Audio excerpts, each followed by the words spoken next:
Net fabric നമ്മൾ stitch ചെയ്തെടുക്കുന്ന സമയത്ത് ഇതുപോലെ നമുക്ക് ജോയിൻ ചെയ്തെടുക്കാവുന്നതാണ്. നമുക്ക് തയ്യൽ തുമ്പും കാര്യങ്ങളൊന്നും ഉള്ളിൽ പോകേണ്ട ആവശ്യമില്ല അല്ലേ.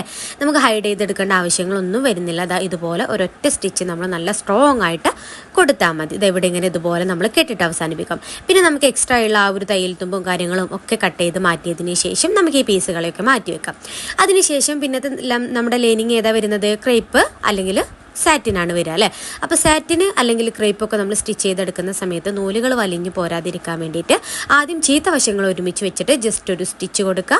അതിനുശേഷം നമ്മളൊരു 1/4 ഇഞ്ച് മാത്രം അവിടെ തുമ്പ് വിട്ടതിന് ശേഷം നമ്മൾ എന്ത് ചെയ്യണം? എക്സ്ട്രാ വന്നിട്ടുള്ള ആ ഒരു ഫാബ്രിക്കും കാര്യങ്ങളൊക്കെ ഇതുപോലെ നമ്മൾ കട്ട് ചെയ്ത് മാറ്റണം. ഇതുപോലെ നമ്മൾ നല്ല നീറ്റായിട്ട് കട്ട് ചെയ്ത് മാറ്റുക. അതിനുശേഷം ഇതുപോലെ വീണ്ടും നമ്മൾ എന്ത് ചെയ്യുക? ഒന്നുകൂടെ ഫോൾഡ് ചെയ്ത് സ്റ്റിച്ച് ചെയ്തെടുക്കുക.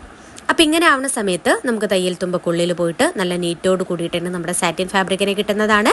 അപ്പോൾ ഇതുപോലത്തെ വീഡിയോസ് നിങ്ങൾക്ക് ആവശ്യമുണ്ട് എന്നുണ്ടെങ്കിൽ നമ്മുടെ ചാനൽ സബ്സ്ക്രൈബ് ചെയ്യാൻ മറക്കല്ലേ.